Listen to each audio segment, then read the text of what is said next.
you never know bro. This is social media. Iyi ni imbuga nkoranyambaga nyine zikoranye imbaga. Izo mbaga zikoranye nizi ariko ugasanga abantu igihumbi man abantu barezona tu. Ni nawe uzabibona usange nk'umuntu afite nk'aba followers ibihumbi nka 200 ariko ugasanga ntago ari wa mwanya wo guseka Moses ntago museka ahubwo menya ngo G yaratwitse kumbi biramugarutse nanjye noneho reka njye ntwika ariko ubu namenya aho ngarukira tu Nason uramuzi ubu depression afite wowe urayizi wowe Nason wowe Nason kuvuga ngo Nason ubu ngubu ari muri production kubera iki kubera ko nyine urumva music iyo ni nkaho abantu kandi umuziki we barawukunda ego ko barawukunda ko ugiye mu barusanga indirimbo none se nizo curango ariko kubera ko the event managers event organizers they want to kill him. Of course they have killed him.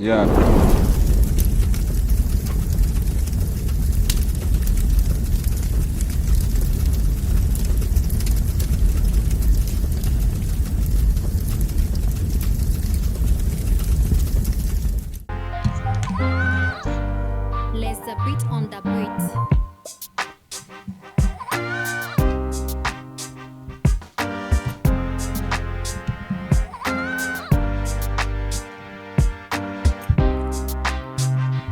Heyo ikaze kuri WAKA podcast ndakeka ko aho muri hose bikomeje kubanogera mukomeje kugira ibihe byiza nk'ibisanzwe rero kuri WAKA podcast murabizi na ahantu duhurira tukaganira tugahana ibitekerezo tukungurana ibitekerezo ku bintu bibera muri iyi si haba muri industry tubarizwamo ya music haba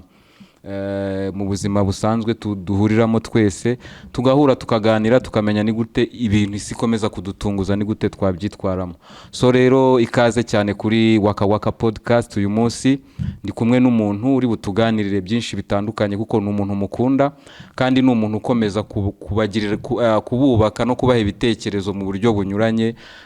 haba ku mbuga nkoranyambaga ziwe haba mu kazi kiwe ndabizi ni umuntu mukunda kandi ni umuntu muri buze kwishimira kubana nawe ibiganiro ari buze kuduha numva biri buze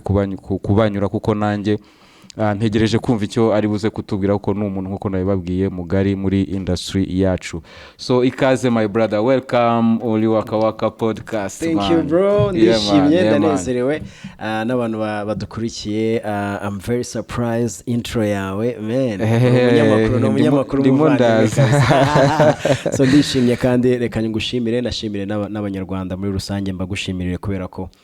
niba utekereje podcast nk'ingi warangiza ugatekereza ko ngomba kuyizamo buriya ni iby'agaciro uwo mwanya wafashe ukabitekereza uwo mwanya wafashe ukavuga ati reka nkorane na Lucky I respect you bro thank you so much. Ngewe ndagushimira cyane kubera ko urumva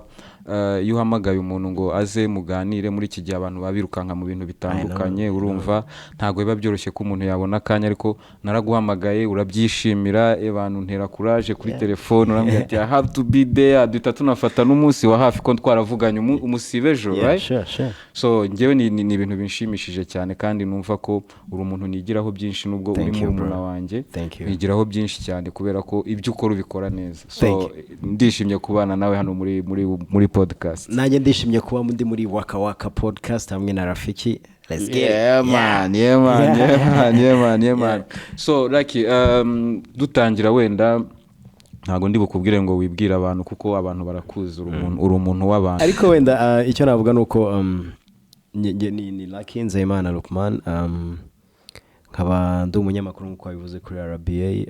we tuziranye ibihe byinshi cyane byataye ibitaramo byinshi haso nyinshi nkaba ndi muri entertainment nkuko nawe iri mutigeze unayivamo udahwema no kuyikorera ibindi byo ni ubuzima busanzwe usanga nyine hari ubuzima bw'umunyamakuru bwa entertainment ariko hakaza n'ubuzima bwo mu rugo family abana babiri n'umugore man ntabwo biba byoroshye muri iki gihe ntabwo byoroshye cyane n'ibi bintu bigenda biza by'iterambere social media n'ibiki uvuze ku kintu cy'umuryango ni ikintu gikomeye cyane muri iki gihe ni ikintu gikomeye cyane kandi gikomeje kuba victim y'iterambere tugezemo sinzi niba nawe ujye ubibona ugasanga Lucky niba dufate wenda nka president w'ikipe ugasanga niba hari mistake yakoze wenda nk'umuyobozi wa equipe y'abafana mushobora gukomplaining uko mukomplaining ariko hari ibintu bavuga bikajya kure cyane ugasanga ni nkaho mwibagiwe ko inyuma y'uriya muntu hari umugore hari abana hari famille nini cyane. En fait isi turimo usanga yaratubujije kubaha. Tureba imbere tungamenya ngo ni rafiki ariko narangiza nkibagirwa ko rafiki ashobora kuba afite umwana, ashobora kuba afite ababyeyi, ashobora kuba afite inshuti n'abavandimwe. Buriya tugiye tugira umwanya wo kwitekerezaho ukavuga ati ese ko natutse rafiki ngewe ntutse ese impact biraza kugiraho zirajya kuri ndetse zirajya kujya kuri mama wambyaye, data wambyaye, famille, bashiki banjye, basaza banjye cyangwa bakuru banjye. Imaze kubitekereza buriya hari umurongo ntarengwa.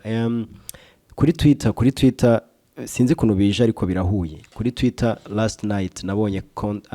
ni tweet y'umuvandimwe yanditse kuri Moses Motions avuga uburyo bamufunze ari kwibaza se baramufungira mu bagabo cyangwa abagore.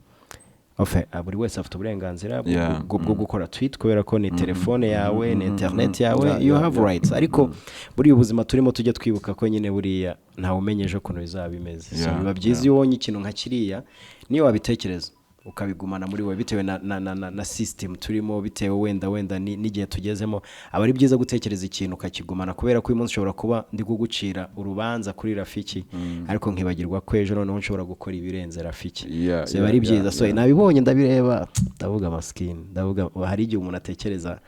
ko ngiye meze neza uyu munsi ugatekereza ko byarangiye udashobora kumera nabi kubera ko wabonye umuntu ameze nabi. So respect ni ikintu cyatari bro, ni ikintu cyatari. Yewe mbona akenshi ikintu hari n'abantu ububona bazi ubwenge ari abantu batekereza ariko ikintu cyitwa gutwika iyo kijemo ubona abantu benshi bameze nkaho baruzinga control. Social media kubyumva. Hari aba YouTubers benshi, abantu benshi nibyo babikoramo business ariko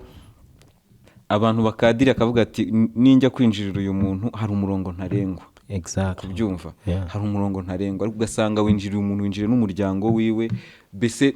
sinzi ngewe njya mbyumva cyane nkunda kubyumva mu mbuga z'imikino. Nkunda kubyumva mu mbuga z'imikino nkababara cyane nkavuga ati aba bagabo bararenganye kabisa. Ngewe buriya ikintu gituma mbabara cyangwa nkanatekereza ku muntu buriya man ibintu byose dukora tujye twubaha imiryango y'abantu tu. Ibyo twakora byose amakosa twakora, of course turi abantu, nta muntu udakora amakosa. N'uwo ngo uri kuvuga nawe afite amakosa yaba ari ku kazi cyangwa se mu buzima. Ushobora gusanga uvuga turiya muntu ntiyishyuye amadeni ariko nawe ukibagirwa ko hari amadeni ufite. Ariko we kuri microphone ufite n'abantu bagukurikiye wo kumva ngo ndaza kumuvuga tu ntacyo bintwaye ariko ukibagirwa ko afite imiryango. Ese abo bana nibumva ise waba bimeze gutya biragenda gute? Hari abo ngabo hakabaho n'ababikora nka business kubyumva. Tuvuge wowe ufite TV yawe online wenda Lucky agize akabazo runaka urumva ubusanzwe ntujye uvuga kuri Lucky, ubusanzwe nta kintu cy'ujye umufashamo ariko uwo munsi ubonye yageze akabazo abaye topic. Mu kuba topic nta nubwo utanze amakuru wowe uratanga n'ibizakurikiraho. Tuza dukasa. Urakasa, urashyiramo kugusetsa, urashyiramo ugira gute ku buzima bw'umuntu. Ubwo rero gasanga nje ndibaza nkavuga se nk'uyu muntu wakoze nk'iyi video yego niyo yagira views 50 aya mafaranga aramugeza hehe ku buryo yakumva. Ari ikintu rero buriya abantu batazi mu bintu by'ama social media namaze kubona kuri research yanjye ntoya nakoze. Hari abantu bareba ibintu ukora, hari n'abandi baza bashungereye ibintu ukora. So abantu baza bareba ibintu ukora barabireba bakabitekerezaho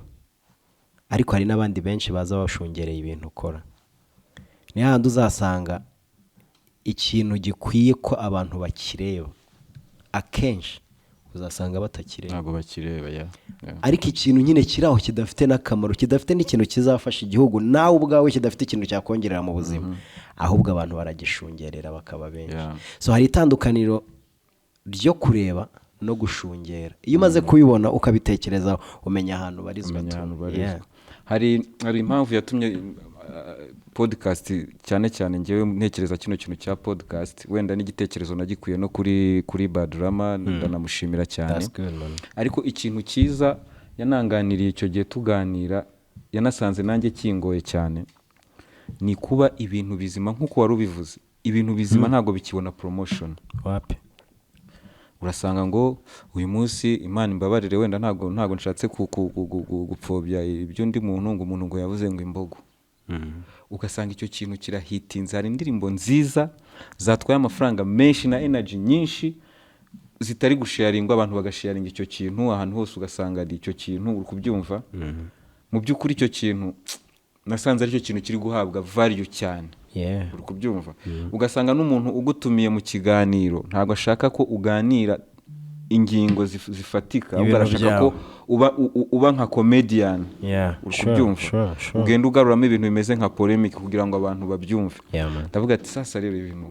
nta kundi kuntu umuntu yabihunga, ariko ufite nka podcast ukajya uhamagara abantu mukaganira ingingo, noneho bake beza bashaka kumva ibitekerezo barabyumva to bazabyumva, abantu barabyumva bro, bifite icyo bizavura. Man nice. Ubundi buriya ntureba abantu benshi bajya bibeshya ku bantu, kavuga ngo bari abantu ntago babarebye, ngo mani ngo bari abantu barebwe n'abantu 1000, ariko nge narebwe n'ibihumbi 100. Abihumbi 100 ushobora gusanga bakurebyemo bazima ari abantu nka 6. True. You never know bro. This is social media.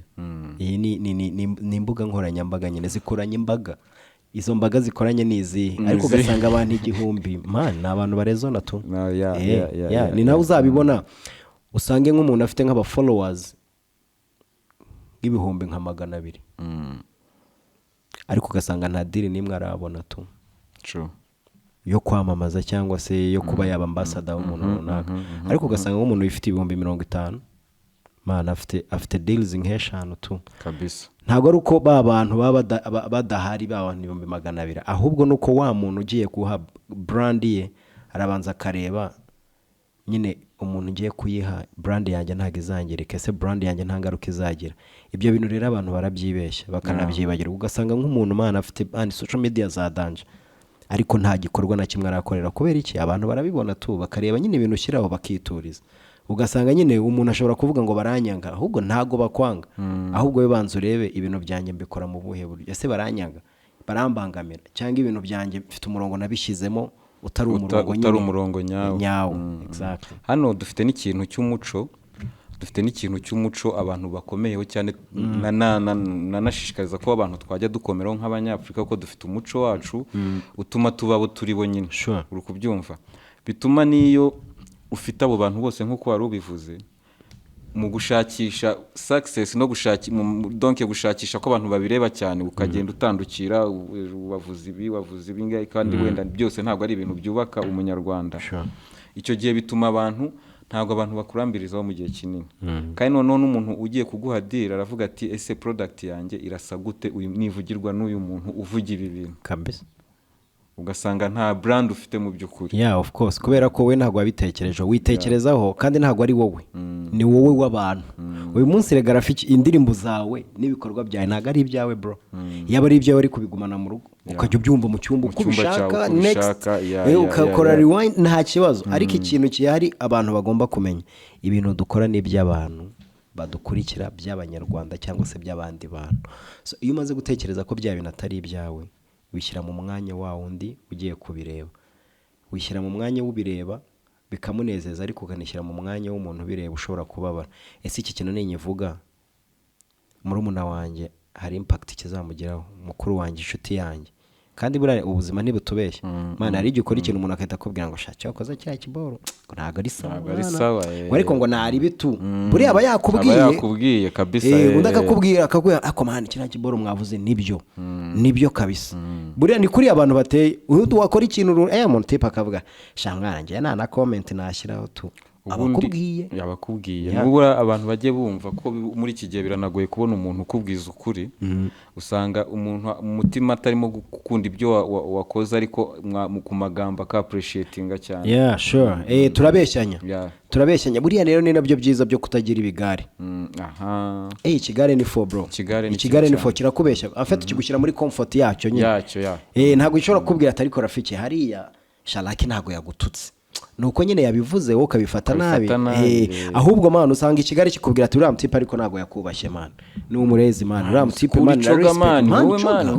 ntabwo yakubashye. Ugasanga baremye cya kintu, nta muntu uri buza kubwira ati ariko man nubwo yabikoze nawe itekereza, reka turebe ko gusaba imbabazi ko man turakoze. Icyo kintu uvuze ndakizi cyane, kubera ko twakuriye muri industry twigiraga cyane cyane ku bahanzi b'Ibugande cyane cyane urabizi n'abantu bagiraga amakuru urumva ukagira kuri ngo Lion Island ngo iki umuhanzi nibaje ukagira ngo ni isoko ryinjiye kuru urumva nandi umuntu wagiye ngira amakuru menshi ariko sometimes nk'ubu ngubu igihe kiba kimaze gushira ku buzima ni ishuri ibintu byose tubamo biratwigisha ariko hari igihe wicara gutyo ugatekerezwa guti muri ba bantu ugashakamo n'uwakugiriye n'inama nzima sometimes bikagorana nigo bro abantu dukunda nyine urabona ko tuba turi kumwe kubera ko turi hano kuri WAKA podcast mukanya turirira nabonye hano iyo hageze banagukubita n'amazi mwana urarya mukanya nabonye hari n'abantu bari guteka buriya turarya reka njye nkavuga ugasanga ntago nshaka kukubwira nyine ibindi ndashaka kugushyira muri comfort zone Rafiki fresh man ni sawa ntaba hari abatipe bihorera ugasanga ntago nshaka kukubwira ikindi kintu gishobora kutugirira akamaro ugasanga nyine ni za staff nyine abantu badakunda kumva so rimwe na rimwe tujye tunagenzura n'inshuti zacu man hari igeze turoha kandi tubifite experience so like hari ikintu kimwe uko byagenda kose iki kintu wenda tukiganiriyeho ariko abantu bafite intentions mbi ntago bazigera babura kuri iyi si kabisa aba victim abakorerwa ibyo bintu abantu bagira imitima itandukanye uburyo bwo kwakiramo ikintu uburyo wagihandlingamo ni uburyo butandukanye cyane kandi ubona ko turi ni nkaho turi biroroshye cyane kuba wagirirwa ikintu kibi ko no gushyira kuri stati gusa umuntu akaba yashyiraho ikintu kuri stati ugasanga cyasirikiriye ahantu hose gutya urumva icyo ngewe icyo nshaka kuko wenda umuntu yavugaho aka kanya ni ikintu cyafasha umuntu uri muri wibasiwe n'ibyo bintu inama wamugira ni iyi bro biriya biragora abantu mani twakiriye uburyo butandukanye njye mbona umuntu wiyahuye ntago museka nyine ndabigumana ko aba yakoze ibintu nyine ukabyakira ukavuga ati ntago ari sawa ariko mani tujye tureba ubuzima nyine tubayemo ntago twakira ibintu kimwe uyu munsi ngiye mfite umuryango mfite abana ni batoya bashobora kuba batarajya kuri ibyo bintu by'imbuga nkoranyambaga n'iki ariko one day bazakura cyangwa baranakura bakabibona bakaba muri iyo monde ariko niba uyu munsi ngewe nkututse mani nkakwandagaza uburyo bushoboka bwose kuri social media ku mbuga nkoranyambaga kandi nimbishaka ndabikuraho cyangwa simbikuraho uyu munsi ushobora kubireba nkabyakira nkavuga buriya coga niko yabishatse ariko mani hari n'igihe binanira mani nkavuga ko se mani namukumutipe namukoreye iki still mani mentally utangiye kwangirika mu mutwe tu niba ntangira kwicara ahantu ngiye kurya nkatekereza kuri runaka wamvuze hase buriya bintu yabikoreye iki so bigeraho mani ukiheba iyo utiyakiriye njyewe ikintu nkoresha njyewe iyo mbonye umuntu avuze nk'ikintu ndabanza nkareba ko ari cyo niba nanditse nkavuga ati natutse Rafiki abantu bakandika atari ko Raki mani ntago yigeze yubaha Rafiki Raki yakoze ikosa Raki yahemutse ndabanza nkicara njye niko nteye abandi bashobora kuba bateye ukundi ndabanza nkicara nkavuga biriya bintu nakoze nibyo cyangwa ntago ari byo umutima wanjye numbwira ngo nibyo ndabanza ndebe ko atari ego yanjye hari ukuntu kamere yacu tuyobora kavuga ati nibyo mani ya urunsi bundi yari kugutwara iki se bundi wabimubwiye nyine byakire ariko nanone ukibagirwa ko ibyo bintu mubwiye nawe ejo bundi hari umuntu ushobora kubikubwira so ngewe ikintu cya mbere ndabanza nkareba nibyo cyangwa ntago ari byo nsanze atari byo uratuza bro ngewe buriya iyo maze gukora post konzi ko nta muntu nibasira ngewe hita nigendera buriya comment shaka kenshi ntago nzireba so n'umuntu rero bavugaho ibyo bintu ngo ni muri entertainment cyangwa no mu buzima busanzwe buri ujye ubanza urebe nibyo cyangwa ntago ari byo nusanga atari byo wituriza kuko iyi si turimo irimo abantu benshi nta nubwo uri buze kumubwira ngo bikureho nusanga ngo bikureho biratangira bijye muri budget ndabikuraho se for free ubundi se ndabikuraho wamaye iki njyewe nabishakiye n'ubushakashatsi bwanjye uraza umbwira ngo mbikureho mani ndunguka iki se urumva ahantu bijya ugasanga nk'ahantu muragiye ufashe video irimo umuntu urayipostinze umuntu arakubwira ati wambabariye mana kanabigusaba wambabariye iriya video ukayikora kuri Instagram ko wenda umugabo wanjye cyangwa umugore wanjye cyangwa mama cyangwa papa cyangwa umuyobozi wanjye ku kazi cyangwa n'imyemerere yanjye man ntago ari sawa tu urumva ariko we kubera ko yamaze kwereka ko nyina gusabye imbabazi kwita wigira umuntu wadanye ntabyo nkuraho man asi twari turi muri public ariko banza urebe uriya mutipe yabinsabye mbikureho man reka no kubitekerezaho ni delete kanka birangire uwo muntu nta kibazo muri bugirane nta nubwo muri bwongere guhura we bikorera uwo mutima tu so ngewe rero ukuntu nitwara man ndicara nkavuga ati ibi bintu nibyo cyangwa ntabwo ari byo ntasanze ari byo ndikomereza ariko ibyo bintu bisaba imbaraga hari n'undi muntu nk'uko wabivuze turatandukanye hari ukuntu twakira ibintu bitandukanye so uyu munsi ushobora kubyakira undi bikamunanira kubyakira undi nawe akabifata nk'aho ari ibintu bisanzwe undi nawe agashaka kukwishyura abantu turatandukanye undi aravuga ati okay Rafiki si kuriya yabikoze ati ntari none se unashatse kubikora nk'uko wowe ubikora umuntu arakwibasiye yavuze ikintu wenda kiranakubabaje what do you do ngenda bireka singuhamagara ahubwo ikintu nkora nkanda like apana wallahi nkanda like uvuze ngo Lucky ebana ni umurezi Lucky abya ruswa ndabireba nkahita nkubitaho aka like aka like kanje kakwereka ko nabibonye ariko ntago kari buze kwereka reaction yanjye urakomeza utekereze reaction yanjye aho ngaho ndabyumva ariko iyo case iroroshye wenda urumva umuntu araje arakwibasiye ni ibintu bidafite aho bihuriye n'ukuri ariko hari n'igihe haba ari ukuri kwawe kutari kwiza ko kujya hanze yego urumva umuntu akaba yanabimenya ibyo bintu akaba yabishyira hanze ari ibintu byica personality urumva aho ngaho none ukubaza what do you ikintu ukora niba ibyo bintu byarabaye wowe utarabishyize hanze undi muntu akabishyira hanze biba byamaze kujya hanze wowe icyo ukora ni kimwe wowe respect wagombaga wa muntu tuvuga fuke urugero ntandukanye na madamu turatandukanye arambwiye ati ibintu ntabwo nshaka ko bijyanze nta nubwo ntabwo nshaka ko bishyira hanze twabirangije divorce bamaze kudusinyira cyangwa iki byabaye undi muntu akabimenya bikajya hanze icyambere no kubwira uwo mudamu ati madamu ntabwo ari njye wabishyize hanze ni igisi turimo y'imbuga nkoranyambaga byagiye hanze nk'uko ubuzima bumenyekana bukajya hanze man urabyakira nta kindi kintu wakora kuko nanone nuhamagara wa muntu ugashaka kumubwira ngo ibyo bintu mani ngo bikureho nta muntu ugomba ubusobanuro buriya Rafiki nta muntu tugomba ubusobanuro umuntu tugomba ubusobanuro ni hahandi bagufashe ugiye muri RIB barakubwiye case ni gutya pam bimeze bite abo nibo ugomba ubusobanuro ariko ibintu byo kuri Twitter na Instagram nta muntu ugomba ubusobanuro keretse hagiyemo leta ikavuga ati dusobanurire nibo basobanurira kandi ntabwo bayikuriza muri social media kareka bafite ahantu bakwicaza bakabwira ati bimeze bite ibintu ni sawa cyangwa ntabwo ari sawa byagenze gute ukabasobanurira icyo gihe wowe icyo ukora ni kimwe ni ukubasobanurira uko ibintu bimeze ariko niba ari ibintu by'imbuga nkoranyambaga bro nta muntu ugomba ubusobanuro ahubwo none iyo ugiye kwisobanura nibwo ibibazo bivuka byinshi cyane utangira kubwira ati wowe waranamukubitaga ati reka nagende wowe nabari abana ntagara mana yanjye bakubwira ibintu none ugatangira gucanganyikirwa mana kuko wa muntu nyene we yashakaga icyo kintu yashobora kuba yabishyize hanze nk'umunyamakuru wamenya amakuru nabyo bibaho ntago ari buze kugusaba kukubaza ariko nakubaza akaguhamagara nk'umunyamakuru z'amahame y'itangazamakuru akakubwira ati ibi bintu bimeze gutya ukamubwira ati ibintu bimeze gutya ariko ntago nifuza ko bijya hanze bro ntago ujye ubona se nkuru bakoze umuntu akabwira ati nje ntago nshaka ko ngaragara bakagushyira aka mask ntugaragare ijwi cyangwa akakubwira ati nje ntago nshaka ko ngaragaza isura n'ijwi ryanjye uze kurikora ukundi kuntu rihindure ntibamenye ko ari ngewe ukabikora uwo muntu azamahame ariko yaguhaye amakuru urayakoresha mu buryo yayaguhaye ariko uyu munsi niba ugiye ugakora ikintu utambajije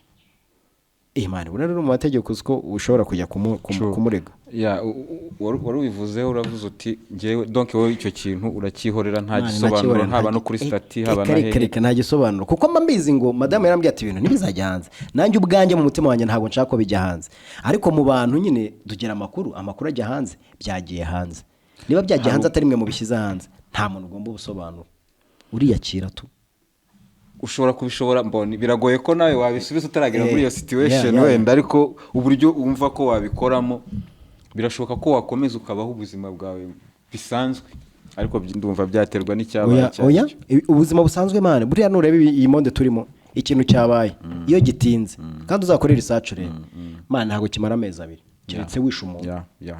kwica umuntu byo ni emane ni icyaha kidasaza to anytime bakuguyeho ko wisha umuntu baragufata ariko ibi bintu bindi mani ni ibintu bya bindi bya social media keretse naje hano nka kwiba bakamfatana igihanga ko nakwibye ibyo gihe birakugaruka ariko ibintu byo kuvuga ngo nguriya ngo mani ngo bamufashe ngo ari mu kabari ngo ari kumwe n'undi mukobwa ngo yataye madamu mu rugo bro nta reka nkubwize ukuri niba bifata iminsi myinshi niyo ngiyo nyine ni kuko haba haje ikindi kintu kandi iyo haje ikindi kintu barakwibagira kiragenda cyane buriya rero iyo utangiye kwitanga ubusobanuro ahubwo niba ukoze dega ubu ugiye mu ebana uzi icyo bita mw'intambwe 18 hamwe baterera penalty uguyemo indani baragufata ariko iyo ubicecekeye ugatuza mane ni iminsi 2 walahi kabisa so hari n'uburyo izi platform nyine zose tuba dukoresha nk'uko wabivuze buri wese abafite WhatsApp ya Instagram ni nkaho ubugendana ikinyamakuru cyawe ariko hakabaho n'uburyo bwo kuzikoresha wenda hari igihe ujya muri ibyo bintu byo gutwika nk'ibyo twavugaga sometimes bikarangira nawe wikozeho nibyo nashaka kukubwira witwa Moses the CEO the founder wa Motions mu rukiko yavuze ko ibintu byose yakoze yatwitse kandi nibyo yaratwitse yatanze fact ntago yigeze taginga umukuru w'igihugu yakoresheje hashtag yo gushimira umukuru w'igihugu urumva ibindi bintu yakoze byose byari byo gutwika mane nyine abacamanza urabizi bafite amategeko barabireba hashtag na tag bitaniye buriya noneho tag no kwemeza uzarebe iyo wataginze umuntu bo wamwemeje ubu bizi neza kandi ikindi aravuga ati ibintu nakoresheje ntago nabishyize hanze ni ibintu mfite muri filimi nashakaga kwitwikira icyo kingarura mu gutwika nyine ubu ngubu we afite experience kandi yatubereye experience nziza yo kumenya aho dutwika n'ibyo dutwika naho tugarukira gutwika abantu benshi dushobora kumuseka ariko kuko ari brand we byaragaragaye abantu babikoraho barabivugaho ariko hari n'abandi batabivugaho noneho ubu batutazi so igihe rero twabonye ko bishobora ko bya bintu na postinze bishobora kungaruka you have to be careful ntago ari wa mwanya wo guseka Moses ntago museka ahubwo menya ngo G yaratwitse kumbi biramugarutse nanjye noneho reka njye ntwika ariko ubu namenya aho ngarukira tu ntago napfa gutwika ibintu biri aho ngaho you see ni experience so ni nayo mpamvu mu bintu dutwika n'izi mbuga nkoranyambaga bro uyu munsi dufite ubuyobozi bubikurikirana man ugira gutya bakahita bagufata ati wa kubera iki washyizeho ibintu byawe wambaye ubusa ntago uzuvuga ngo urumva ngo ngiye ngo yari Instagram yanjye ngo na Twitter yanjye ngo nandi kwereka ariko biri public ntago account yawe iri private ngewe ufite ni nacyo kintu muri iyi minsi kinjya mu mutwe ko turi abantu b'ababyeyi dufite abana turimo kurera for sure abantu bafite privacy zabo uri kubyumva genda ukora ibyo ukora bikorere reka kubizana hariya kubishyiraho n'abana bacu ikintu se twibeshya ngo ni Instagram yanjye ngo na Twitter yanjye kibagirwa ko iyo boro yawe ntago iri private buriya abana ntago bashobora kugufata iri private uhujya kandi bayibona gute ko muri private wemeza abantu ukavuga ati rafiki ndagutiginze cyuzuzo fresh bakti fresh aba nibo bazabibona ariko iyo biri public bro baragufata ni public abantu bose barabibona ntago biri private so icyo kintu rero abantu barakibagirwa ugasanga ngo ni yanje mani ngo ngiye ngo mani ngo mfite Twitter ntago ari yawe mwana ni y'abanyarwanda uri media uri blogger kimwe nuko bafunga boss wa radio ko radio yakoze ibi nibi yego bakamubya byagenze gute kubera iki hari n'ubundi buryo wowe ukora ibintu uri gutwika ejo ugasanga ntabwo donc ejo nyuma y'iminsi ugasanga ugura kurwana no gusiba bya bintu byose wakoze ugoze kugira ngo bisibe twakoze screenshot iyo bisibye noneho ni bya bindi nakubwira ngo nta muntu usaba ubusobanuro iyo bisibye nubundi tuba tubifite tuhita tubishyira hanze ati nawe wabibonye ko wakoze ikosa ntuzongere so ni nayo mpamvu kugira ngo ushyireho ikintu banza utekereze karindwi uvuga ati boro ngiye gushyiraho ni fresh uyu muntu ko mfite amakuru ye nyashyire hanze ni sawa cyangwa mbanze mubaze cyangwa kuko mbonye nyine ibintu rafiki atambwire kambishyira hanze umurezi bamumenye man noneho bamubone urashaka wowe intention yawe ni ukumusebya ntago ushaka ngo kumubaza ngo bimeze ni ukuri cyangwa ntago ari ukuri oya reka musebye ufite iyo niyo target y'abantu benshi hano akenshi reka musebye umurezi uko ataranaseba mane noneho ngo yakonkore yo karatasi ndanamwica kabisa mane nta muntu udakora amayereri twese tubaho ubuzima kubaho no gukosa no gukora bizima nta muntu udakora amayereri mu buzima nta muntu numwe udakorerere ahubwo ereri wakoze wireba gute ujya wicara nko ku cyumweru ukavuga ati ibintu nakoze nabikoze gute ngiye nkayirera inkora mani ndicara nkayitekerezaho noneho ngira amahirwe iyo umuntu abimbwiye buriya mufata nk'inshuti tu niyo nabimubwira ariko ahita mbona ko uyu mutipe ni sawa urumva ngiye hari nka boro yakoze ntago nayikubwira ariko is true story ngiye kubivuga for the first time. Bless up. Nafashe umuntu yanyoherereje ibintu bamwanditseho ndangije ndabimwoherereza na voice inbox y'uwo mujama tunda mwohereza ndambwiye ese mani ibiboro nibyo mufite wenda amakimbirane bimeze gute ko ndabona bakwanditse kandi kugitanga amasamakuru kiri corporate. Arangije nkaho yansubije ndashaka kukwereka umuntu ukuntu ari umuntu utandukanye utangaje abantu batangaje. Ahita afata voice note zanjye azoherereza wa muntu namubwiraga ibi bintu bimeze gute arahita bimwoherereza ntiyansubiza ambwira ati nibyo cyangwa ntago ari byo ahubwo ahise abifata abyoherereza wa muntu namubazaga wabikoze wewe wabyanditse mwana uwo mutipe ariko yambereye umwana mwiza yaranyandikiye arambwira ati mani njye ibi bintu nibyo byarabaye nawe arabyemerera ko byabaye ndambwira bro njyewe ntago nari kukubaza ngo kubera iki wabikoze kandi hari umuntu wabikozeho ni nayo mpamvu nabanje kumubaza kuko ufite right yo gukora article yawe mu buryo ushaka no gusohora inkuru yawe mu buryo ushaka bitewe nuko wayikoreye iki wayicukumbuye ntago naza kwita nkubwira ngo ese ko iki ibintu wabikoze ese nibyo cyangwa ntago ari byo icyo gihe naba nkwinjiriye mu kazi ahubwo itamenya ngo rafiki ibi bintu uko babikuvuzeho nibyo cyangwa ntago ari byo ko ndabibonye mu gihe utansubije ugahita ufata ya voice note ukayohereza umuntu uri snitch noneho biba bibi rero biba bibi iyo wa muntu babimuhaye ntabiguhe ngo akubwize ukorese kubya bro ko uri umuvandimwe ibi bintu kutabimbashije impamvu nabikubashije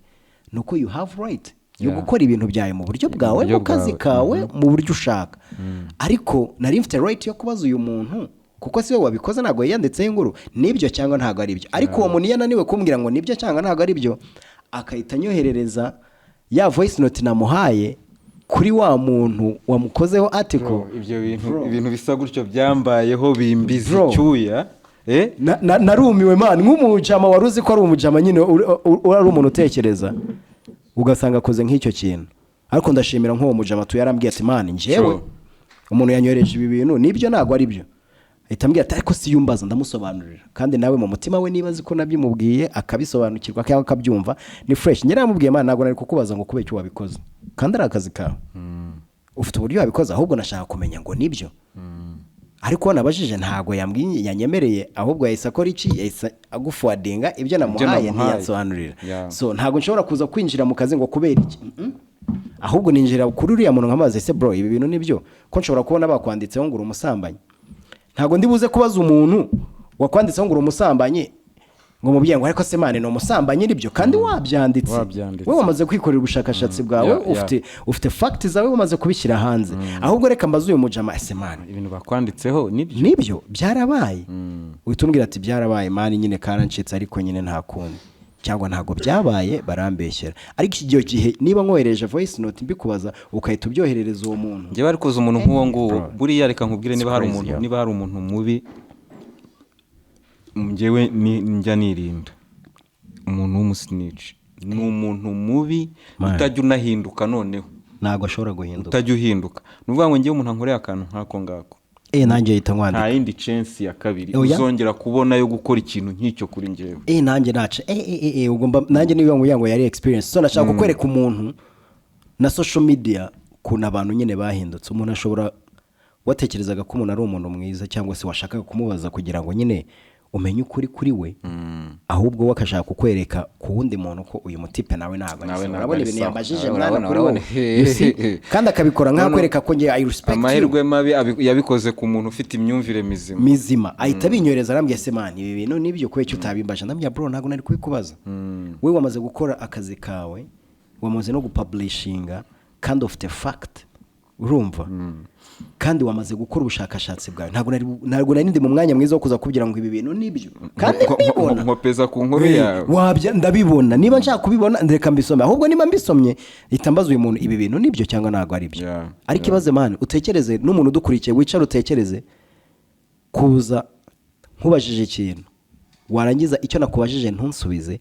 ahubwo ukahita woherereza bya bindi nakubajije kuri wa muntu nakubajije mani ni ubugambanyi ni naho roho mbi zituruka buriya no mu gisirikare kiri muri struggle niba hari umuntu batajya bababarira umugamba bro no mu itegeko nshinga ry'ibihugu nubona ko hano nta gihano cyo gupfa tugira ariko ikintu cyitwa ubugambanyi man ni ikintu kiba kiri hariya ku buryo iyo ugikoze baguhana bakwitayeho icyo gihe byaranyigishije mani byahise binyereka ko abantu nyine tubana ari abantu batandukanye tu niba nkubajije mani nta kosa ari guba ufite kumbwira bara nibyo niba utari ubizi nibyo ariko byarabaye gihe hita mbyakira na wa wundi bavuze ati ushobora no kukubwira ati nibyo byarabaye ariko nk'umuntu wanjye noneho mu itangazamakuru habamo ibintu bitandukanye nshobora kwandika inkuru mu buryo bwanjye abantu bakayifata mu buryo bwabo nshobora kuhita nkubaza ati okay urugero wenda izina Cyuzuzo afitanye ikibazo na Rafiki babanditseho inkuru nkabyoherereza Cyuzuzo nkamubwira se Cyuzuzo nibyo ufitanye ikibazo na Rafiki kambya mani dufitanye ikibazo kimeze gutya ariko mbona atari ibintu bya danje wenda byarabaye mu buryo nkahita nza nkabaza Rafiki ese Rafiki mufitanye ikibazo kimeze gutya nawe ukambwira ati shangiye nabonaga nta kibazo mbanza bitari ikibazo ariko wenda ukumva ko bifite source n'umuntu wabyanditse ntago yabeshye nje nicyo gihe kintu nashakaga kubaza umutipa ahita ashaka kunyerekana ngo bro nahise mugaye Cyuzuzo uri gutangaho reference no mu director by the director wanjye urumva so urumva gihe byaranunguye niyo mpamvu nyine nibyo tukuvugaga mu bantu tubana nabo tugomba kwiga abantu tubana nabo and then tukamenya n'uburyo dukoresha izi mbuga nkoranyambaga zacu man turatwika ariko be careful mu gutwika kandi wenda umuntu akongeraho ko no umuntu agomba kuba yiteguye kumva ko ikintu cyose umuntu niba ashatse gusebya akoresheje izo mbuga nkoranyambaga ubu ngubu ni ibintu abantu bose bamenye we kumva ko hari ibyagucikiyeho ndabizi ntago byoroshye ariko buriya abanyarwanda buriya mani dufite ukuntu dutandukanye tumenya ukuri tugaceceka kandi abantu bamenye ukuri bagaceceka nibo benshi kurusha abavuga kuri topic ikurikiraho tugiye kugaruka muri industry yacu hari ibintu maze iminsi mbona hirya no hino ariko cyane cyane nibanze muri Korea y'amajyepfo muri Korea y'amajyepfo hamaze iminsi hiyahura abahanzi bakiri bato haheruka kwiyahura umuhanzi wari uri kuri hit ufite imyaka 20 ndumva 25 wakurikiraga undi w'imyaka 29 wakurikiraga undi nawe w'imyaka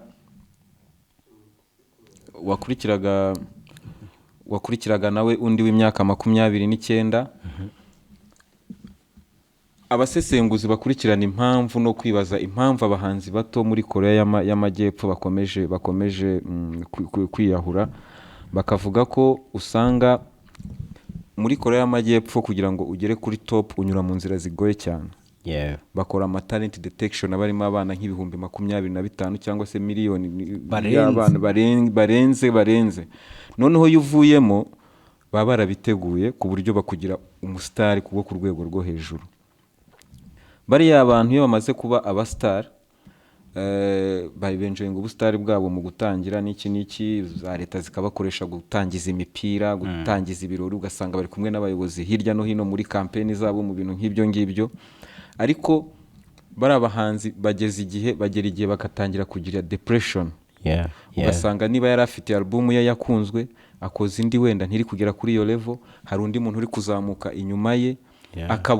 akabona ibintu byinshi ntago birimo kumugendera uko abishaka ariko twebwe hanze tubona ko ameze neza ariko we afite challenge ararana nazo mu burira adasinzira wenda yakoze indirimbo ntibayikunze album wenda arabona ko ntabwo iri kugira marketing nk'iyabanje cyangwa management team yafashe undi uri hit barakubwira gato irashaka gufata undi uri hit ukubyumva akabona ibintu byinshi bye ntabwo biri kugenda nk'uko abishaka akatangira kujya mu depression bakavuga ko rero hariya urabona ko abo bahanzi iyo bageze muri kiriya gihe ntabwo system cyangwa se za leta na system z'umuziki ari no muri Amerika bibaho. Nuko nafashe urugero kubera ko hano muri Korea nabonye bibabaje kubera ko ari abahanzi bakiri bato. Muri Amerika naho bibaho abasitari b'amafilime, abasitari b'abahanzi b'abakinnyi ba siporo bakunda kubasanga mu mazu biyahuye. Urumva? So rero aba bantu bagira ikibazo ugasanga none ntabwo bari abantu babakoresha ntabwo bitaye kuri mental health yabo. Urumva? Ugasanga umuntu mwe muramubona nk'umuntu shining atu, ntabwo mwitaye kumenya ibiri muri we. Nahise mbihuza n'ibibera hano mu Rwanda. Hari umunyarwandakazi uba muri Tanzania, nibagiwe izina rye mumbabarire, ariko wenda mu kiganiro baraza kuryandika uko ndaza kuryibuka. Aririmba gospel. Ni umumama, wenda urasanga nawe iyo nkuru warayisomye, nayisomye ku Nyarwanda niba atari ku Gihe. Umumama yakoze indirimbo za gospel zirakundwa cyane. Zicurangwa ahantu hose mu nsengero. Ariko umumama akaba afite ikibazo cya mikoro. Sometimes no kurya biba bimugoye n'umuryango wiwe. Yajya mu rusengero akabona ukuntu abantu bafashijwe, aleluya nyinshi, abantu bari kujya mu myuka kubera mu mwuka kubera indirimbo ziwe. Urumva? Ariko we noneho kwakunda arimo kubona abantu bafashwa, ahubwo bikarushaho we kumushyira hehe, kumubera ikigeragezo gikomeye cyane mu mutima wiwe. Kuko arabona ukuntu abantu bafashijwe mu bihangano byiwe n'icyo, ariko akibuka ko nagera mu rugo ntabwo afite icyo kugurira umwana we, nta kintu ajyanira umwana we. Ibyo rero kumva ko bishobora gutuma umuntu yanakwiyahura sana. Uri kubyumva, yakwibuza ubuzima, yafata icyemezo nk'icyo ngicyo. Nkabisanisha n'iki rero, nkaba nagira ngo bituganirizeho nk'umuntu ukurikira industry yacu. Urabona ko njyewe ndi umuhanzi, ndabizi ko abahanzi benshi tubaho muri depression benshi, kubera ko uburyo twigaragazamo. Urakora abahanzi buri gihe ubabona bari mu matara, shine. Wowe uzi ko igihe cyose uzahura nawe agomba kuba ameze kwakunda umubona mu mavideo, umubona mu interview, cyane abafana abanyarwanda bakurikira ibihangano bro. Abafite akunda gufata nta nubwo akeneye kumenya ibibazo byawe. So nawe rero nk'umuhanzi ubuze uburyo abantu bagufatamo. Sometimes ukabona nujya hanze ntabwo uri kugaragara nka kwakunda abantu bagufata. Bya bintu abantu bari kukubarira ko ufite ntabyo ufite. Uri kubyumva? Ibyo abantu bari kubara ko uzageraho urabona ko kubigeraho bigoranye, bigatuma umuhanzi abaho mu kintu kimeze nk'ubwigunge buteye ubwoba. Iki kintu wowe iyo urebye music yacu ubona abahanzi bacu ko njyewe ndemeza ko benshi niko tubayeho kubera ko ntago music yacu ituma tubaho uburyo twigaragazamo. Kandi nkuko wenda ibintu bimeze muri iki gihe, nubwo turi kuvuga abahanzi, ariko buriya urukuta rwo kujya ku kintu bita ubustari rwarasenyutse. Ubu umuntu afite ikibuno cyiza ari umusitari, of course. Uri kubyumva? Arajya hari akabitara abantu bose bakamubona. Umuntu mana aririmba ibintu bidafatika akaba umusitari. Uri kubyumva? Washyizemo amafaranga ye nawe umusitari, kandi afite talent ya danje man. Uri kubyumva? So rero bita biba ikigeragezo gikomeye cyane ku bahanzi, kubera ko abantu ubu ngubu barimo amoko. Buriya nawe Lucky biterwa n'uburyo byose ubimanaginga, ariko urimo baraki babiri. Hari Vaco, hari Lucky uri Vaco, hari na Lucky uyu nguyu nkoraho gutya turi hano tuganira. Kubyumva abantu bose niko basigaye bameze, ari umuntu uri virtual n'umuntu uri real wa undi ushobora gukoraho. Rero iyo ugeze ku rwego rwo kuba umustar, uba ufite uburyo weretse abantu image yawe yahindira Vaco. Kandi umustar igihe cyose uba expectinga kumubona kwakunda umutekereza nyine biri Vaco. Ntago ubutekereza umuntu uri naturel wahura nawe yiyambariye agakabutura n'udusiripa hari yayitema. Ntago ibyo ngibyo ubitekereza. Uri kubyumva? Wa muntu wagira ikibazo akajya kuri boutique agafata ideni. Ntago ibyo ngibyo ubitekereza. Ibyo rero bituma abahanzi benshi baba muri depression. Akaba ari nacyo kintu kigoye cyane abahanzi. Sinzi wowe ukuntu ukibona icyo ngicyo. Jewe uyu munsi nekereza ko abahanzi impamvu aba depression no kubera n'abantu babafite mu nshingano bro. Biragoye kubona nka Mr Kagame, ubwo nyine biza mu mutwe tu. Nta gitaramo ngiye na kimwe ndamubonamo cya danje. Voilà. kandi arakora kandi babana bategura ibitaramo ntago bamuha amafaranga yo gukora indirimbo tuvuge ngo wenda twe tuguha amafaranga ariko ntago haragera aho tugukoresha sibyo ugasanga ni ibintu dufata nk'imikino mwana umwaka umwe 2 3 4 urwo rugero rwa Mr Kagame rujemo kuko ngende ise mbibona ko bishoboka oya kandi boya n'abantu bakurikirana industry harimo abahanzi benshi dukunda badukorera hit after hit ariko batabona chances zo gupapa Ben Adolphe ni umpetimani w'igisenyi yeah I know him is my friend sindamubona nyine yakoze performance yatanje yize umuziki man anashyiramo n'imbaraga ubona ko ari investisa muri music yiwe ku buryo umuntu bita Gisa cy'inganzo man yakoze comeback impamvu yagiye muri depression bamwanditseho inkuru kwa kundi ngo bamubonye ari kumwe n'umukobwa muri Touch Records basambana afite girlfriend man bibaso barangana yabikorewe n'abantu babanaga muri Touch Records babantu hitaga inshuti ahita ajya mu biyobyabwenge ariko twebwe tureba ishusho y'ibiyobyabwenge nicyo kintu tureba ntago tureba kubera icyo umutipe yagiye mu biyobyabwenge nyuma y'imyaka 2 muza afite talent kandi aririmba indirimbo abantu bakunda ese niwe wanze kuba famous niwe wanze kwinjiza amafaranga why ugasanga twe turi kureba nyine present ntago tureba past bigenze gute kugira ngo umuntu amere gutya uyu munsi dutangire kuri Mr Kagame amaze imyaka ingaha akora ndabizi neza mbihagazeho nshobora kumushyira muri arena indirimbo zose aririmbye bakabazibyina bakaririmbana nawe bakaziza ariko kubera icyo adakora ibitaramo kubera icyo abategura ibitaramo kubera ko uyu munsi nta muhanzi turagira ugera kuri iyo level avuga ati aba type ndabona basigaye baducamo ibice reka dutegura ibitaramo byacu umunsi twagize umuhanzi wicara akavuga ati you know what reka ntegura ibitaramo ninde utazi ko Rafiki kuri stage ari performer mwiza aho namujyana hose ya performing sibyo uyu munsi umuhanzi naha agaciro abandi bahanzi be atabona ku bitaramo babahanzi nawe yubaha babahanzi nawe abonamo ikintu bro aba bantu bategura ibitaramo bazahinduka kandi na industry zagenda neza ariko nanone uyu munsi nitutabaha agaciro man depression izakomeza uyu munsi umuhanzi nta ushobora ndabivuga kubera ko niko umuhanzi ari man niko nyine kuba celebrity bimeze ntacyo wabihinduraho ntashobora kujya muri gare ajya muri gare mutaramumenye bro yamaze kugira hit 3 birashobora kujya muri gare ntabwo yajyayo nuvuge ngo kubera iki ngo batajyayo reka ngusetse ibyo bintu ko twebwe tugitangira twe twatangiye music mu bukene bwinshi cyane struggle yari komeye cyane no kubakura mu ndirimbo by'abaga ari ibintu bikomeye wakuraga indirimbo wararushye urumva noneho Big Dom amaze gusohora igishwi cy'ikibinda n'indirimbo bitaga Never Again urumva igishwi cy'ikibinda yaje ihita hit urumva atangiye kumenyekana kandi none na Big Dom yari umwana wa hariya Nyamirambo abantu bose b'Inyamirambo bari bamuzi yabaye muri za Kuru family za hehe ni Netayi na kuva kera noneho Big Dom yinjira muri bus avuye mu mujyi atashye umva abantu bagiye bamwinginga ngo baririmbireho nje bamahirwe nayo ntarasora indirimbo nta muntu uramenya twavuye muri bus Big Dom ari kumbwira ati kwa heri bus niko bimeze we fata Bruce Melody Nyabugogo reba byonyine muterekemo umushyire muri bus barahita bavuga ngo yagiye gutwika ntibishoboka sibyo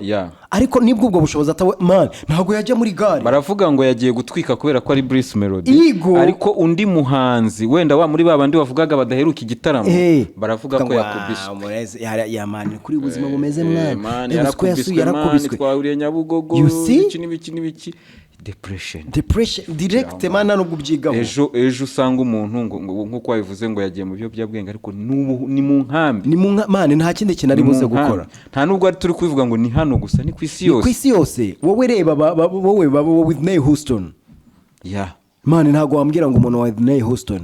ari yahuye man nta kintu abuze ni ibibazo nyine bya bindi wamaze kugera on top ariko value yawe wari ufite hari abandi baje bashyashya bagomba kuyimanura nta nubwo bashaka kukumva kandi uri muri label akubwira ati ibintu byawe turabifite ntiwari kodinze uyu nguyu niwe ugiye kuri kodinga we wari kodinze dindira gato tuzabisora ufite ikibazo cye urumva wowe ukicara aho ngaho abantu bazi ko umeze neza kandi utameze neza icyo gihe rero ibintu biraba uyu munsi ushobora kubona umupeta ari hanze ubuzima bwaramukubise ngo barakubiswe ntabwo bakubiswe nta opportunities bamuhaye yakoze indirimbo imwe ebyiri eshatu enye eshanu, ayo mafaranga ushobora gusanga ari grand frère cyangwa petit frère wimereye neza aho yamuhaga, cyangwa ugasanga wenda ni famille yamuhaga. Man, ntabwo bashobora kongera kuguha amafaranga imyaka ingahe. Ese kubera iki abo bantu tutabitekerezaho? Man, dufite abahanzi benshi ba pro bihebye mwana, bihebye babona, ariko kubona list imwe man muri arena kandi warakoze noneho urakayibona warabivuye mvuga ati abasenze sha babizanye narabivuye man, uzikora nk'umuntu batumiye umuntu afite indirimbo ebyiri, wowe ufite indirimbo 10 kandi abantu bazi man, ahubwo utafite depression wawe ufite ikibazo. That's the problem. Abantu badaha umwanya man the industry. Niyo mpamvu uzabona industry za Kenya, za Tanzania, za Uganda man barakize. Impamvu bakize ni imwe, nuko bageze kuri level bamenye ibintu byabo buryo babikora, bamenya n'uburyo value yabo bayihabwa, bakamenya n'uburyo bayishakira, uburyo basupportingana. Kuko abandi bantu nabo barabibona, ndabyibukana bantuza bangwe yatarapfa abatanzania bagerageje kumurwanaho uko bashoboye kose. Uribuka ibyo bakoreye DJD producer Funk Majani ni P-Funk. P-Funk man yatatse Clouds, arayibwira ati nimwe mutumye uyu mutipa apfa, kubera ko man yagize depression, arangije ajya South Africa, arabona abapeti ba Diamond basaze ba Harmonize ba Rivani barasara abandi. Man, umupeti nyine biramurenga man, bwa buzima tubamo nyine hari ahantu ugera man ugata umutwe. Peti man yanyweye, ntabwo yanyweye ibiyobyabwenge arapfa. P-Funk yatatse Clouds, arebye ati nimwe mutumye apfa, kuko uyu munsi mwamaze kubaka akazu, kuko mugomba gusupportinga abangaba mukabareka bapfa bashira, ibyo birabareba kuko mwebwe muri after business. Ariko dutekereze we are after business, of course ibyo tubamo byose ni business, ko dufite families tugomba gutunga, ariko tubanze dutekereze nicyo turi gucontributinga cyangwa nuwe musanzu turi gushyira kuri industry. Man, uyu munsi ngewe ntago wambwira ngo ngiye gutumira Okama na Element, ariko ngiye kuburira icyubahiro King James na Rafiki. Nta industry iri kubaka, kubera ko Okama is still a kid, aracyari mushyashya mu muziki, Element aracyari umwana mu muziki, ariko nawe namara imyaka 5-10 nta respect uzahita undi nguyu uzane n'uyu nguyu. Nta industry, numva nyine twubakira ku musenyi, ibyo bintu byicana continuity y'umuziki. Niyo mpamvu uzasanga Mr Blue Tanzania gikora. Oya reba Super Bowl iheruka kuba yateguwe na Dr Dre. Of course, kwe kibatashyize abashyashya they have. Iyo bushize ninde waririmbye? Iyo bushize haririmbye Rihanna. Ubushize haririmbye muri Rihanna ejo bundi. Rihanna amaze imyaka 10 adasohora indirimbo. Imyaka 10. Ariko hano uramara ameza ngo wazimye. Ntago bazi impamvu. Nje abantu bajya babimbwira nkabwe ati ariko se indirimbo zanjye mujya muzicuranga zikanga gukina. You see, uza abantu bakunda indirimbo zanjye twagiye muri wacu muzika. Performance musanze ni twayibonye, abahanzi bose se niba bizi. Nibyo ndi kukubwira, the more tutagira aba investors cyangwa se aba event managers batekereza kuba hanzi bo muri industry, apana kuba hanzi bari mu gihe runaka, the more industry yacu izakomeza gusubira inyuma. Hari boro gitegurwa na Clouds, ariko ibira bitangazamakuru byose bitegura, ubwo ni Tanzania ndi kuvuga, bategura amatua. Man, ntago ushobora kubonamo generation ni generation nta nubwo banabizi bo bazi umuziki. Muri hip hop usanga harimo umuntu bita Fid Q, amaze imyaka nka 20 mu muziki, urumva atangiye kuririmba aririmba wallahi bazi. Ugasanga harimo n'umuntu bita nka Mario, nta n'imyaka 5 aramara mu muziki. Nge nabonye akenshi biterwa n'ikintu navuga ngo aba businessman bari muri showbiz yacu akenshi birebaho cyane, bareba ku nyungu zabo cyane. Naravuze ikintu gituma bareba ku nyungu, internet irababeshya mwana. Noneho nureba abahanzi bari hano mu Rwanda i Kigali bafite imyaka 2 muri uyu muziki, tubafate dukore bato tubajyane tubatereke Musanze. Fata n'abahanzi bamaze imyaka 15 mu muziki mbatereke Musanze dukore bato tujye kuri stage, watungurwa bro, we byihorere. I know internet iratubeshya, iratubwira ngo uriya muntu arakunzwe adakunzwe, kubera ko wabonye ngo yujuje ngo 1M views biranagurwa biriya 1M views. Na muntu uwo muntu 1M views uri kumbwira man ni worldwide rega ntabwo ari internet yacu twafungiye Kimisagara tuvuge ngo ni hano batureba ejo bundi ari Grammy yakoze ikintu cyiza ishiramo indirimbo ya Eddy Kenzo iyo ndirimbo yari ifite ibihumbi ndumva ari ibihumbi 600 gutyo iba nominated muri Grammy kira kintu cyerekanye ko music ntabwo ari ibintu bya views ntabwo ari imyaka ntabwo ari umuntu amaze ngo imyaka 2 adasohora indirimbo ngo yisuma uko ngo ntabwo yakora ngo concert kubse ngo yakora concert yihe ndirimbo izafite kira kintu none se wabonye Super Bowl ya Dr Dre harimo bande ba Mary J Blige wallahi ba Eminem ba Snoop ariko kumwe yazamukaga stade yajyaga hasi ejo bundi bashaka kukwereka ko umuziki ntabwo ari imyaka ngo kubitamo Rihanna rwari hana amaze imyaka irenga 10 nta ndirimbo abayikorera ngo amafuta amaparufe nibyo ariko barabizi babagomba icyubahiro ntabwo aza kuririmba indirimbo zo mu bihumbi 2020 ngo na 10 ngo ntabwo yasohoya bo bareba icyo abantu bakeneye nyeneye performance icyo kintu mu bintu bitera pressure bitera na ya depression twavugaga mu bahanzi kirimo kubera ko n'abahanzi bamwe hano iwacu bamaze kugifata gutyo urumva aramara amezi 2 atarakora indirimbo akumva koko nyine ngo yazimye urumva ugasanga ari kurwana bamaze kubaremamo none se ntabwo ari bufata umwanya wo gutekereza ku yindi projet ni nka pressure ibi muriho kandi izamugaruka kuko biriya bintu ari gukora nibigera igihe abantu batarimo kubya appreciating noneho depression azagira izabikomeye cyane uri kubyumva ariko byose biturutse hehe cyane muri media yacu niyo ya mbere yumvisha abantu ibyo ngibyo afite ugasanga nka Knowless samaze iminsi adasohora indirimbo ngo yarazimye ngo uriya se ngo yaririmba ngo yabaye umuntu ukunzwe kurusha Knowless ubu kakanya yabaye umumama nyine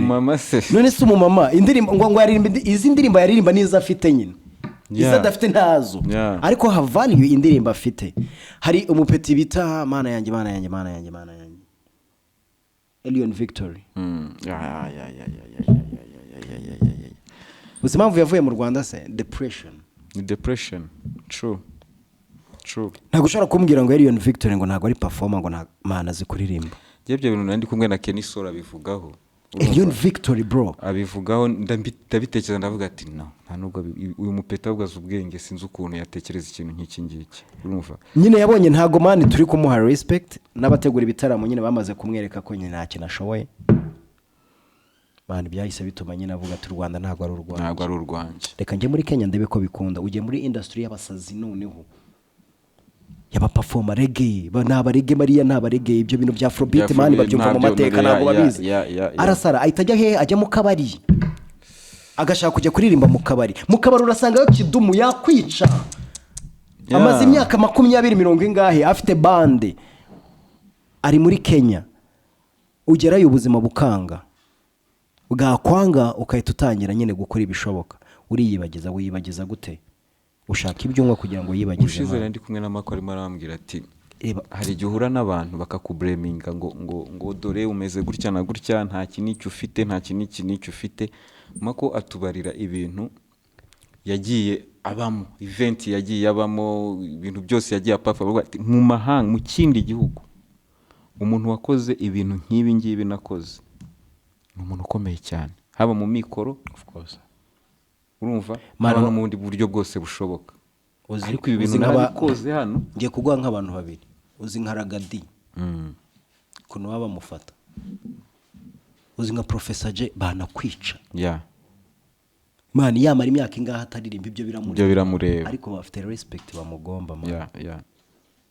Nason uramuzi ubu depression afite wowe urayizi wowe Nason kuvuga ngo Nason ubu ari muri production kubera iki kubera ko nyine urumva music iyo ni nkaho abantu kandi umuziki barawukunda ko barawukunda ko ugiye mu barusanga indirimbo none nizo curango ariko kubera ko the event managers event organizers they want to kill him of course they have killed him baramwishe baramurangije none se nagwa bisha makoni koshwa already none inkuru zijyanze za makoni koshwa nizi minsi asigaje ku isi wagira ngo we waramuremye urayizi imyaka asigaje wowe ariko ntushobora kuvuga ngo mako niba yararwaye akagira ibihe bimeze gutya kubera iki nashobora gufata at least simbikorere wenda ko namushakaga mu gitaramo hoya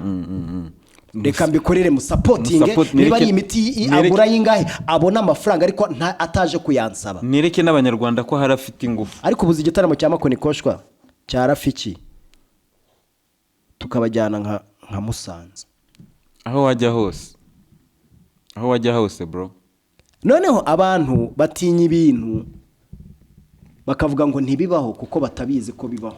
murakijana Kiyovu Sport yala walaye Kiyovu Sport mananje murakijana cyangwa bro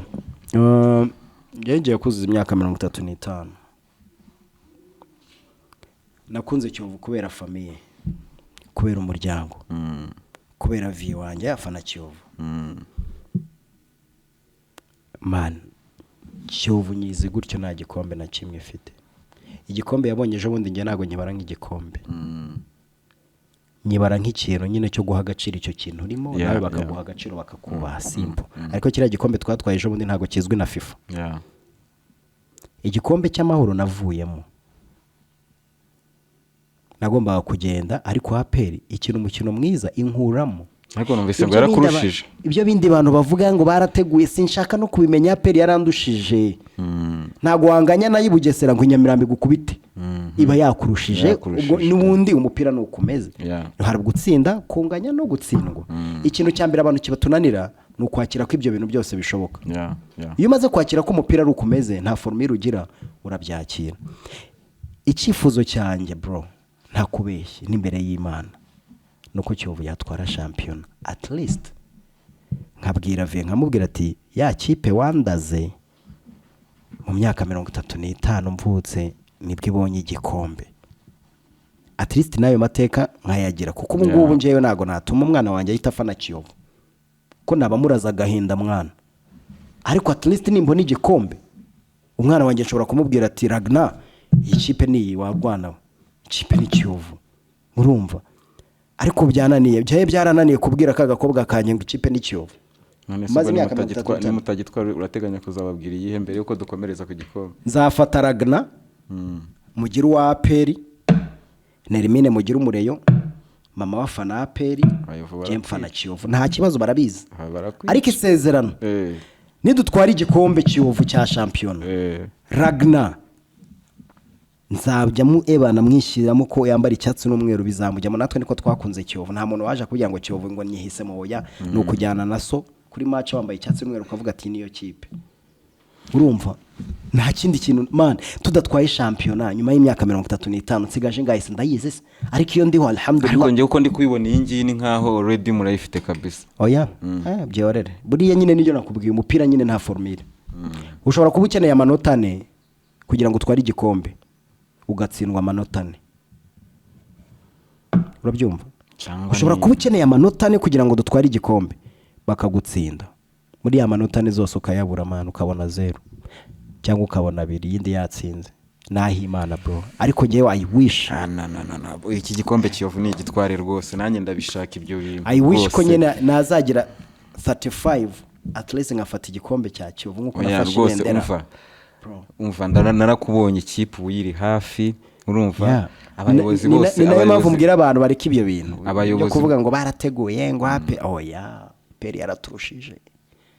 yadukubise 2-1 nakubwo nibingaye ni 3 harya ni 3 Sunrise birarangiye man Imana niyo nkuru Sunrise iyo yoroshye iragoye iwabo idashaka kumanuka ntabwo buri gitego iwabo ko idashaka kumanuka iri muzimanuka ni nk'eshanu zishaka kuva ni Nyagasani wenyine muzakinira he Nyagatare webyihorere wa mugabo Imana yo mwijuru yonyine bro ni Nyagasani ariko Imana yumva nyine insha Allah Imana izadufasha wallahi ya Allah dutwara igikombe nta kindi nakora biteye ubwoba bro ariko Imana niyo nkuru bizakunda tu ariko Kiyovu itsinze ntekereza wowe na Tijara Tijara ni umuyovu mu maraso birenze ngewe noneho buriya ngewe nubona ko ndi umuMC najya no gukora umuMC muri Rayon Sport Rio Day ntajyanye na Canal Plus bananyishuye ariko Tijara byaramubabaje sinshuye byaramubabaje atari black atari bya bindi byo kurenzaho oya byaramubabaje ko narambaye umupira wa Rayon Sport nyine urumva nge ngo you sold out byarababaye man aranabimbwira ati wakoze barakabisa sorry to say ariko wambabaje Shamumbabarira iki gikombe mu umunsi gitwara. rero dutwaye igikombe naba mfite ibintu byiza nka bibiri byo kuvugaho no kwishimira iyo myaka ariko no kwishimira Kiyovu Kimaya at least Kubera ko nge nemera ko Kiyovu nitwara iki gikombe usibye no kuba irangije iyo ntuza icyo gihe cyose kirekire nta gikombe ifite. Nemera ko ari bizanahindura n'ikintu kinini mu mupira wacu. Kuko namukuriza umva ko Intenseri yumve ko birashoboka kandi noneho hari n'ikindi kintu kinini cyahindutse muri shampiyona yacu mbona ko kizatuma zino kipe zacu zikomera ko bashobora kubona Kiyovu ikomeye uyu mwaka ariko nyuma y'imyaka 2 abakinnyi amasezerano yose akaba ararangiye so kuva ubu ngubu mu Rwanda bashobora gusinyisha imyaka 5 4 bizaza bituma ikipe zikomera mu gihe kirekire ni nagurisha n'umukinnyi igira ikintu muvanamo ko wasanga amakipe abirenganira ndifuza ko Kiyovu yatwara igikombe wallahi iki gikombe rwose mana niyo nkuru inshallah umva nanjye ndi kubasengera amina ya rabbi kubasengera cyane man hanyuma hanze ufaniye Manchester United na Real Madrid muri Espagne Inter Milan muri Italy wayibonye noneho mu Budage nta kipe mfana kareka umva uswa ahantu hose uri ibumoso wowe ufaniye ngiye nukuvuga ndi Barca mu Bwongereza nta kipe ngirayo ariko Manchester ndayanga ndabizi yego ariko mu Rwanda ndi umureyo abareyo ni benshi ni babasha so rero inzu turimo irimo abantu 10 usangamo abareyo 6 niko nibyo nyine ariko ngewe naje gusanga n'abayovu bari benshi ahubwo abayovu kubera ikipe nyine abenshi baraceceka nibyo nshaka kukubwira Imana idufasha tugatwara igikombe wahita ubibona i Nyamirambo ibintu byahaba muri Kigali Pele Stadium twakora Kiyovu Day nibwo wabibona bro Imana we Imana niyo nkuru ibyo bintu bizabikaza so Lucky kangushimire cyane kuba waje muri WAKA podcast ngo tuganire nzajya ngukenera kenshi uduhe ibitekerezo appreciate kabisa kandi ngushimire ku musanzu wawe ukomeza gutanga kuri muzika nyarwanda cyane ngewe niyo ndimo kuvugiraho hano kubera ko mbona ko uri umuntu abahanzi baba bashya baba n'abasanzwe bisanzuraho kuko njya nkubona ukoresha ibiganiro abahanzi tuganira bafite ikibazo cyo kuba media ya hano yaba reconnaissance nkajya kubona nkabona bakoresheje ibiganiro ngahita avuga ati wow umva ariko uzi nk'ibintu twavuze uzi ukaba kaje ibaze ariko nko kuburira icyubahiro Mani Martin ko ari ibintu ndeba nkaseka ibaze ariko mwana Mani Martin ni umusingi w'umuziki wacu nge niko mufata mana ararenze ni umusingi ibaze kuvuga ngo nta hit afite what is hit se Mani Martin indirimbo ze zose ahubwo ni hit ko ibaze nko kuburira icyubahiro Bulldog akwica Riderman no abantu babitekerezeho kandi nkuko twanabiganiriyeho mumenye ko aba bahanzi banyu mukunda n'abantu nk'abandi urumva n'abantu nkawe ku giti cyawe ntukajye ubona ngo kubera ko umubona hari yari wumve ko hari umunyamakuru wa Real Madrid bamwita Riles nkunda kureba ntuza amasesengura yiwe asesenguraga Real urumva agasesengura abakinnyi n'aba akabavuga cyane noneho akibasira cyane Eden Hazard urabizi ko yababereye flop mbi cyane noneho kubera ko Jama yagiye ntuza yiwe izamuka igera hafi muri miliyoni sub kuzamuka biba ngombwa ko na Real mumenya iyi match ejo bundi bakinnye na City bari bamutumiye i Bernabeu banashyiraho session yuko ari buhure n'abakinnyi bose bakamusinyira ariko yararimo kuvuga ati niba hari agace kambangamiye nari mfite mareze zo ku rwego rwo hejuru nta gace kanjye na Hazard kubera ko abakinnyi baraje abara b'abafaransa kujya hey Riles turakuzi ariko Hazard yaraje ahita afata umupira arasinya ntiyigeze ndeba mu maso araza ahita afata umupira arasinya ohereza umudamu wanjye ahita nsuhuza ari kureba imbere gutya baradufotora ahita yigendera ahita atangira kuvuga ati kabisa niba ndabizi nagiye kuba dire muri ntuza muri mu masesengura nagiye nkora mu biganiro byanjye ariko rwose niba uri kunyumva umbabarire yarabibonye mara ubu muntu bwahise bugaruka noneho nyuma aravuga ati aba bantu nahuye nabo neza ndababona n'abantu nk'abandi ari gihe tuba turi kubanariza tukajya tuvuga ati nibyo turi kuvuga ntibanabyumva wenda kandi barabyumva n'umuntu nkawe iyo bagezeho nibwo ubona ko ari abantu nkawe bashobora kubabara nkawe bari organize nkawe batinya abayobozi babo nkawe urumva ureze nabonye Bafite hano noneho hari nk'abaji baba bari muri media gahita bumva ari abantu badanje wallahi ko yati twitangaza amakuru mani twebwe uzi contact uzi izitwa route 66 uzi njyana za contact